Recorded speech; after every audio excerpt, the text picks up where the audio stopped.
Hello everyone. It's me, Chaff Commander Coffee, and we're here today with some more Humankind. This is my day 2 video of the release week. I was going to show everyone my save file that I had from the Twitch stream, but I had to reinstall the game because I still had my open dev files, and that might have been causing some issues with some mechanics, causing some bugs and such. So instead, I have opted to, well, I mean, I haven't opted to do anything. I don't have the save file, which is very unfortunate. We got up to 14,500 fame in the contemporary era, and I wanted to talk a little bit about, well, this series for the opening week is something I learned and something that could be seen as a little trick or a tip for people going forwards with the game. I think it's going to be a bit of both today, actually. Now, keep in mind all of my opinions that I form about the game and the advice that I give is based on the fact that I play on Humankind, which is the highest level difficulty for the game. Nothing else. You could learn what killed them. Oh, narrate is pretty good in this game, actually. I like it. I like it a lot. But yeah, so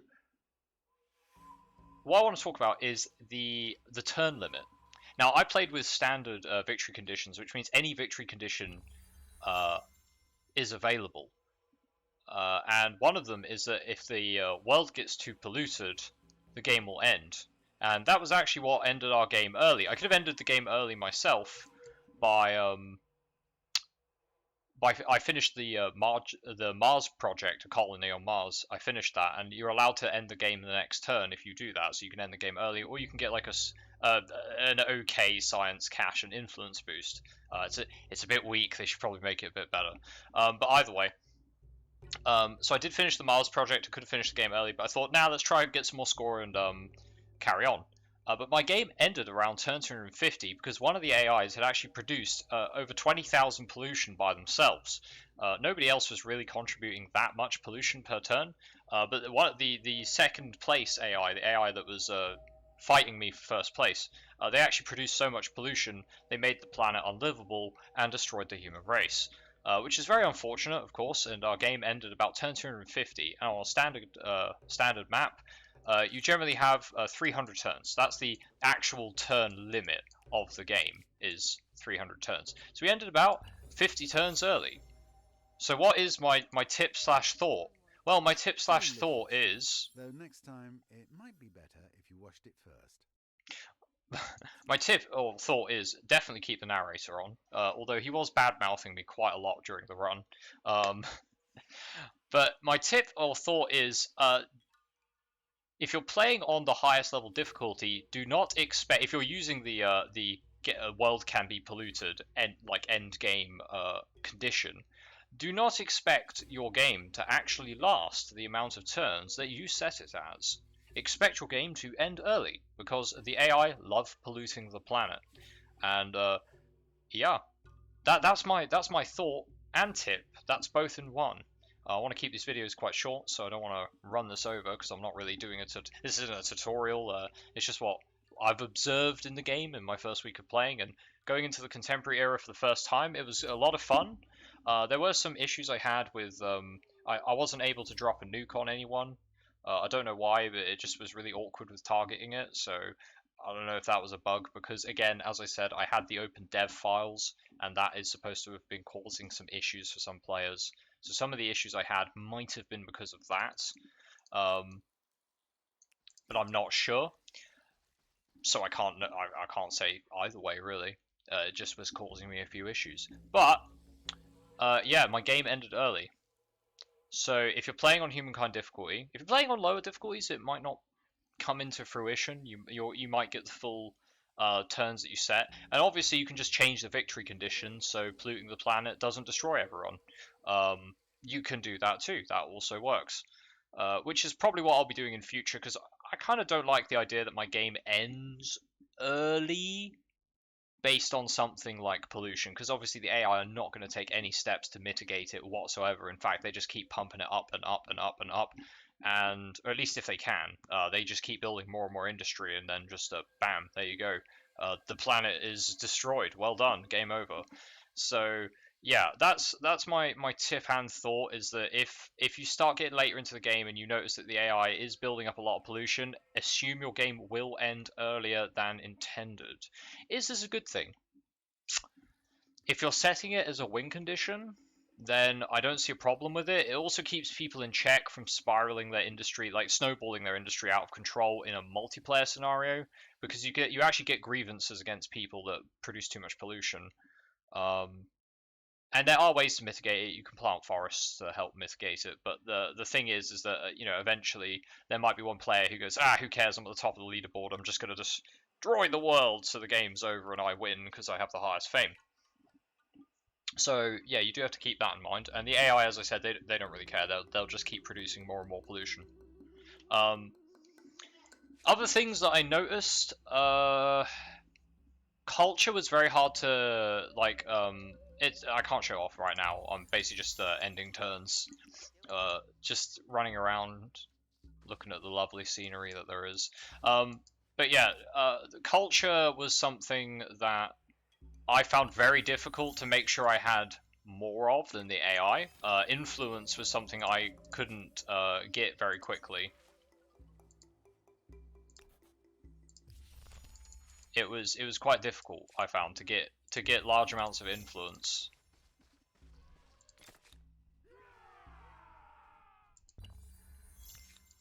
So early on, I found a lot of my locations were having a few cultural issues. Like I was unable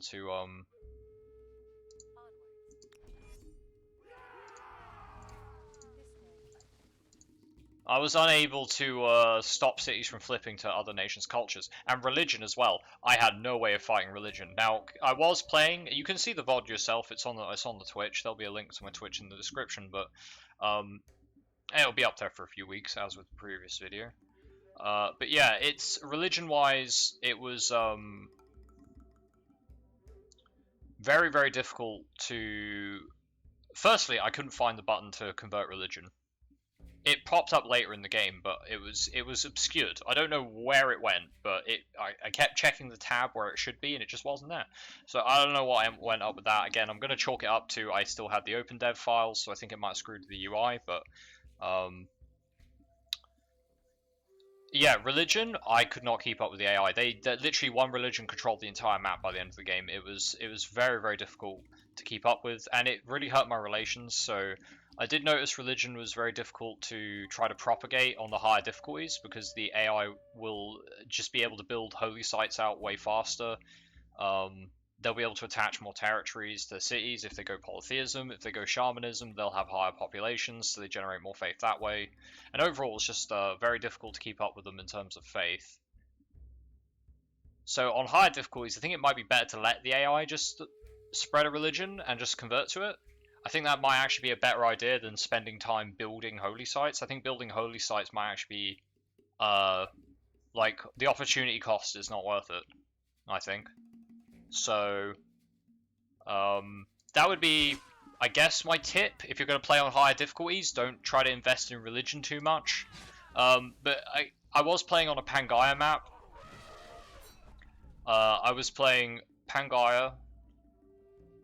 It was all random. I set the settings to random, but I got Pangaea, and it was very cluttered. I think I put way too many competitors for the size of the map. I had like 8 other civs.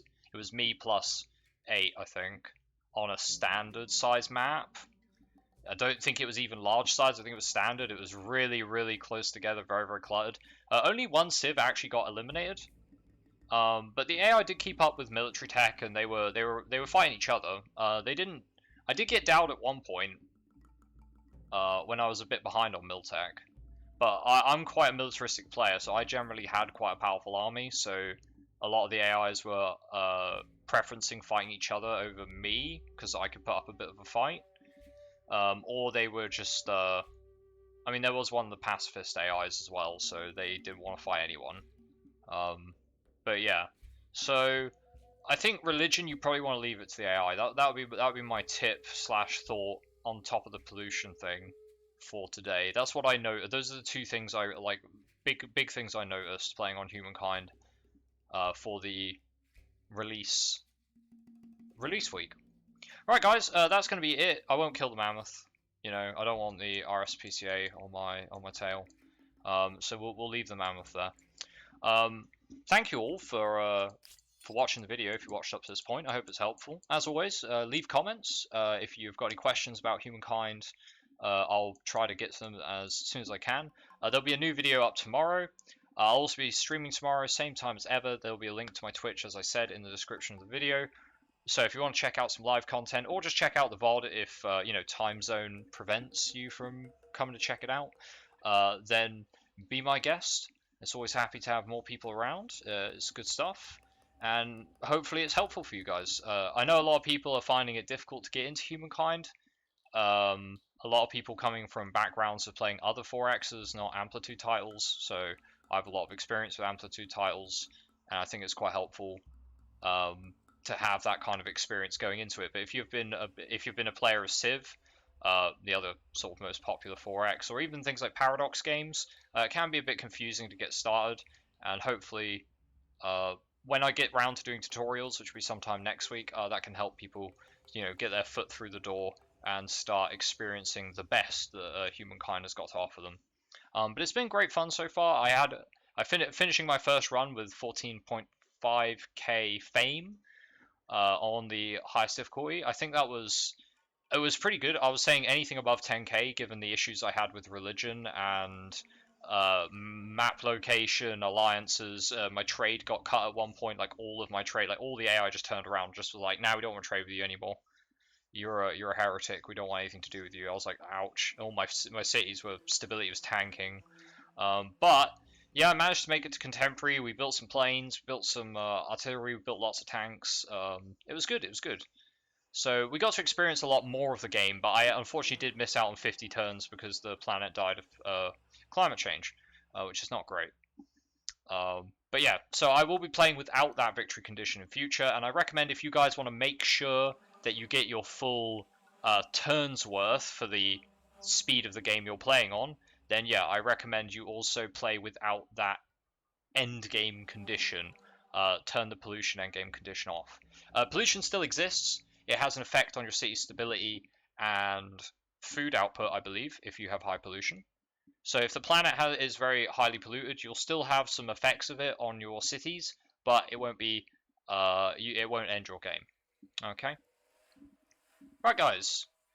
Thanks for watching. It's been me, Chef Command Coffee, and I will see you next time. Until then, take it easy. Have a good one. I'll see you around.